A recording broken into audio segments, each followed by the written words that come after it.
अगर बात की जाए महाराष्ट्र की सियासत की, तो यहां पर बीजेपी का निर्विवाद रूप से आज की तारीख में सबसे बड़ा चेहरा कौन है? देवेंद्र फडणवीस है। लेकिन एक और चेहरा है जो महाराष्ट्र की सियासत में बीजेपी के लिए बहुत महत्वपूर्ण है। हालांकि उनके हाशिए पर होने की भी बहुत खबरें चलती रहती हैं। ठीक समझे आप, मैं नितिन गडकरी की बात कर रहा हूं। नितिन गडकरी ने कैसे ये जो फूट की पूरी राजनीति चल रही, आपने देखा अभी तक इतनी उठापटक हुई, लेकिन गडकरी हमेशा शांत दिखाई पड़ते हैं, इशारों में कोई बात कहते हैं। वो कभी किसी की टिप्पणी पर कुछ कहते नहीं हैं और गाए बगाए फिलोसॉफिकल अंदाज उनका देखने को मिलता है। लेकिन इस बार ये जो फूट हुई है, इस पर उन्होंने क्या बड़ी बात कही है, जरा मैं आपको बताता हूँ। महाराष्ट्र में जब से सत्ता में परिवर्तन हुआ है, तब से वाद विवाद का दौर जारी है। बीजेपी नेता देवेंद्र फडणवीस और बाला साहब ठाकरे, शिवसेना गुट के नेता उद्धव ठाकरे के बीच वाक युद्ध चल रहा है। 10 जुलाई को नागपुर में उद्धव ठाकरे ने उप मुख्यमंत्री देवेंद्र फडणवीस को कलंक तक कह दिया। इस पर आगे की रिपोर्ट में हम आपको बताएंगे कि नितिन गडकरी ने इस पर क्या कहा है, कैसे उद्धव को जवाब दिया है। देवेंद्र फडणवीस ने तो इस पर बाकायदा एक सफाई दी है, बड़ा लंबा चौड़ा ट्वीट उन्होंने लिखा है। उन्होंने कैसे उद्धव के इस वार पर पलटवार किया, ये भी मैं आपको बताऊंगा। लेकिन उससे पहले जान लीजिए उद्धव ठाकरे का पूरा बयान क्या था, जिस पर नितिन गडकरी और देवेंद्र फडणवीस ने 8 कलंक गिना दिए हैं। वो 8 कलंक क्या गिना है वो भी मैं आपको बताऊंगा।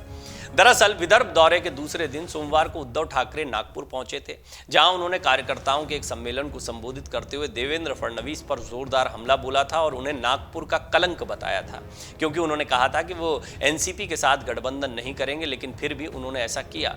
ठाकरे ने फडणवीस का पुराना ऑडियो क्लिप चलाया, जिसमें उन्होंने कहा था कि वो कभी भी एनसीपी के साथ हाथ नहीं मिलाएंगे। ठाकरे ने ये वीडियो चलाते हुए कहा था कि भाजपा नेता की न का मतलब हाँ होता है। इसके साथ साथ उन्होंने भाजपा पर हिंदुत्व के साथ गद्दारी करने के आरोप लगाते हुए कहा कि बीजेपी ने प्रभु राम के साथ छत्रपति शिवाजी के भगवा झंडे के साथ भी गद्दारी की है। अब जान लीजिए कि उद्धव ठाकरे पर नितिन गडकरी ने क्या कुछ कहा, क्योंकि नितिन गडकरी अभी तक इन सारे जितने भी वार पलटवार हो रहे थे इससे बचते रहे। उद्धव ठाकरे की ओर से की गई टिप्पणी पर केंद्रीय मंत्री नितिन गडकरी भी भड़क गए और उन्होंने पलटवार किया है। गडकरी ने उद्धव की तरफ से फडणवीस के लिए इस्तेमाल किए गए कलंक शब्द के लिए उनकी आलोचना की और कहा कि महाराष्ट्र की राजनीतिक संस्कृति में इतने निचले स्तर के निजी विचार शोभा नहीं देते हैं। भाजपा गडकरी ने ठाकरे के बयान का विरोध किया है।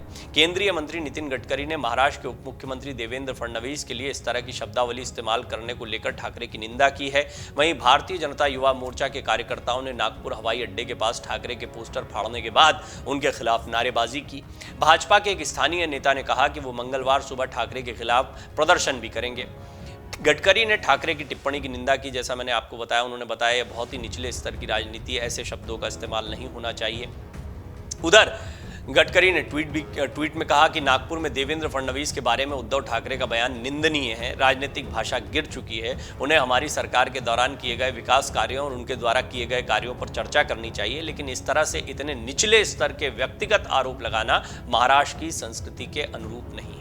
बहरहाल ये हमला हुआ था देवेंद्र फडणवीस पर, तो देवेंद्र फडणवीस कैसे चुप रहे थे? उन्होंने गिनाए कुल 8 कलंक। जब उनको नागपुर का कलंक कह दिया उद्धव ठाकरे ने, तो उद्धव ठाकरे के जुबानी हमले का जवाब देते हुए देवेंद्र फडणवीस ने ट्वीट के जरिए जवाब दिया। उन्होंने पलटवार करते हुए बताया कि कलंक क्या होता है और कलंक का पीलिया होने पर उद्धव ठाकरे को इलाज की भी सलाह दी। कलंक का पीलिया उन्होंने लिखा, अब मैं उनका ट्वीट आपको पढ़कर बताता हूं। पहला, गोबर खाने के आरोपी के साथ पंक्तिबद्ध होकर भोजन करना कलंक कहलाता है। दूसरा, हमारे हृदय में बसने वाले हिंदू हृदय सम्राट आदरणीय बाला साहब ठाकरे को जनाब कहना बर्दाश्त करना कलंक कहलाता है। तीसरा, सुबह दोपहर शाम वीर सावरकर का अपमान करने वालों के साथ बैठने को कलंक कहते हैं। चौथा, ये जैसा कि मैंने आपको बताया कि सावरकर का मुद्दा एक बहुत बड़ा मुद्दा है, तो इसको एक कलंक के तौर पर रखा है उन्होंने।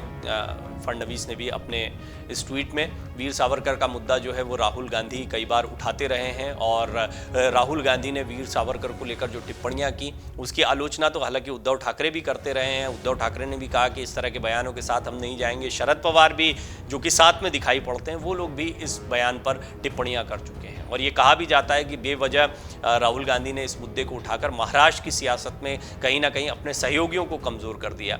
अब हालांकि ये भी कहा जाता है कि शरद पवार की सलाह के बाद में राहुल गांधी इस मुद्दे से बचते दिखाई दे रहे हैं। सुबह वीर सावरकर का अपमान करने वालों के साथ रात में गले मिलना, इसे कलंक कहते हैं, ये बात भी उन्होंने कही। जिन पर राज्य की सुरक्षा की जिम्मेदारी है उसी के द्वारा पुलिस के जरिए वसूली करवाना कलंक कहलाता है। छठा कलंक बताया, जब पुलिस बल में पार्टी का कार्यकर्ता किसी उद्योगपति के घर के सामने विस्फोटक रखने के बाद उसका समर्थन करता है और उसे बचाने के लिए पूछना कि क्या वो लादेन है, इसे कलंक कहा जाता है।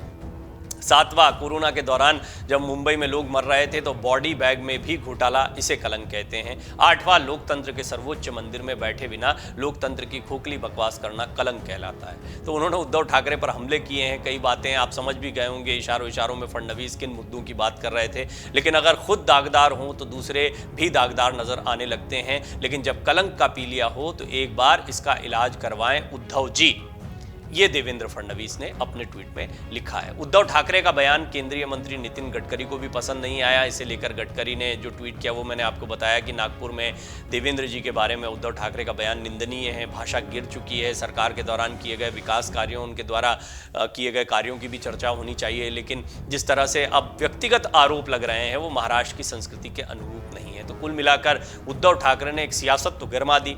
और देखिए, ये शिवसेना के नेताओं की एक पुराना तरीका रहा है, बहुत ही कड़े शब्दों का इस्तेमाल किया जाता है। और राजनीति में बेशक अभी नितिन गडकरी कह रहे हैं कि इस तरह की परंपरा नहीं रही है, लेकिन इस तरह के शब्दों का इस्तेमाल कोई नई बात नहीं है। बहुत सारे ऐसे बयान आपको मिल जाएंगे महाराष्ट्र की सियासत में, खासतौर पर शिवसेना की तरफ से जब कड़े शब्दों का इस्तेमाल किया गया है। सामना में भी कई बार ऐसी बातें लिखी गई हैं जो बिल्कुल चुभने वाली होती हैं। ये बात कहना गलत नहीं होगी कि उद्धव की ये बात तो बीजेपी को, फडणवीस को चुभ गई। यहाँ तक कि गडकरी जो अभी तक इस सारे मामले पर शांत थे, क्योंकि नागपुर उनका क्षेत्र है, उनका इलाका है और वहाँ पर इस तरह का बयान दिया गया, इसलिए भी हो सकता है कि गडकरी ने इस पूरे मामले पर अपनी चुप्पी तोड़ी और उद्धव को भी एक सलाह दी। अमर उजाला अब आपके टीवी पर भी।